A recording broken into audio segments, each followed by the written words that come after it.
네, 국민 재테크 상품으로 떠오른 주가 연계증권, ELS 시장에 중국발 쇼크로 인한 경고음이 날로 커지고 있습니다. 중국 증시 불안이 이어질 경우 ELS 투자금 손실이 수조 원대로 불어날 수 있다는 분석까지 나오고 있는데 왜 그런지 보도국 정은규 기자와 이야기 나눠보겠습니다. 안녕하십니까? 네, 안녕하십니까? 네, ELS 하면 이 중위험, 중수익형 상품으로 펀드 못지않은 재테크 수단으로 각광을 받았는데요.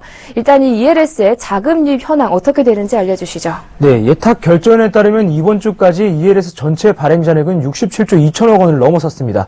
이는 전체 주식형 펀드 설정의 60조 4천여억 원보다 많은 수준인데요.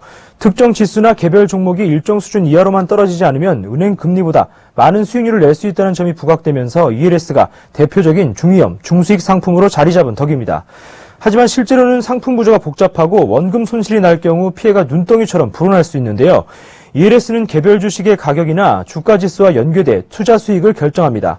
그런데 투자 기간 동안 기초 자산 가격이 특정 기준 밑으로 떨어지고 만기가 상환 조건을 충족시키지 못하면 만기 지수 하락률만큼 원금 손실이 발생합니다. 예를 들어 A사와 B사를 기초 자산으로 삼고 50%의 원금 손실 발생 구간이 설정된 ELS의 경우 둘 중 하나의 주가가 50% 이하로 내려가면 원금 손실이 발생하게 됩니다. 네, ELS로도 이 손실이 발생할 수 있다라는 건 알겠는데요. 그렇다면 이 중국발 쇼크로 인해서 수조 원대의 피해가 예상된다. 이건 또 어떤 이유에서죠? 네, 중국 증시 폭락으로 홍콩 항생 중국 기업지수, 즉 H지수가 고점 대비 40% 이상 급락하면서 이를 기차 자산으로 발행된 ELS에 가입한 투자자들의 원금이 상당 부분 손실될 위기에 처했기 때문입니다. H지수는 홍콩 거래소에 상장된 중국의 30여 개 우량 국유 기업으로 구성된 지수인데요. 수익성과 안정성을 추구할 수 있다는 이유로 대표적인 ELS 기초 자산으로 활용되고 있습니다. 지난해 H지수를 기초 자산으로 발행한 ELS 규모는 총 46조 3천여억 원으로 지난해 전체 ELS 발행 규모의 60%를 차지합니다. 지난해 4월 14,000선을 돌파해 고공행진을 펼치던 H지수는 현재 8,500선 밑으로 주저앉았는데요. 이를 기초자산으로 하는 ELS 상품 일부도 원금 손실 구간에 진입했습니다.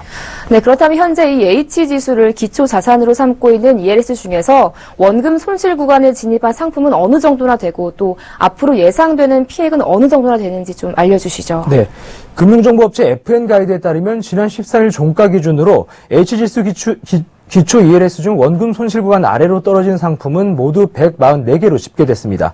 발행 금액 기준으로 이들 상품의 규모는 1,509억 원에 달하는데요.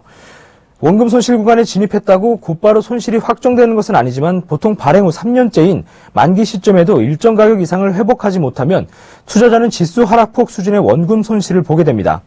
지수가 14,000일 때 ELS에 가입해서 만기 시 7,000선까지 지수가 하락했을 경우 원금의 절반가량을 날리게 된다는 뜻인데요. 아직은 원금 손실 구간 이하로 떨어진 상품 규모가 제한적이긴 하지만 H지수가 추가 하락할 경우 손실 발생 ELS 규모는 수조 원대로 급격히 늘어나게 됩니다. 전문가들은 H지수가 7,000선 아래까지 밀릴 경우 8조 원이 넘는 자금이 원금 손실 위험에 빠지게 될 것으로 분석하고 있습니다. 네, ELS를 무조건 안전한 재테크 수단이라고는 볼 수 없을 것 같은데요. 그럼에도 불구하고 그동안 이 ELS가 중수익 또 이게 중위험이지만 중수익형을 보장하는 상품으로서 인기를 끌었던 원인은 무엇이죠? 네, 금융투자업계에서는 지수가 40에서 50%까지 빠지는 일은 좀처럼 없기 때문에 지수형 ELS는 종목형과 달리 상대적으로 안전하다는 식의 논리로 ELS를 대규모로 발행하고 판매해 왔는데요. 이번 H지수 폭락으로 다시 한번 ELS 시장 과열에 대한 경계 목소리가 커지고 있습니다.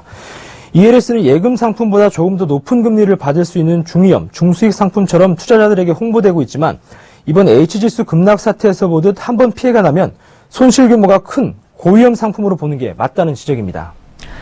네, 중국발 쇼크로 원금 손실 우려가 커지고 있는 ELS에 대해서 보도국 정은규 기자와 함께했습니다. 오늘 말씀 잘 들었습니다. 고맙습니다. 네, 감사합니다.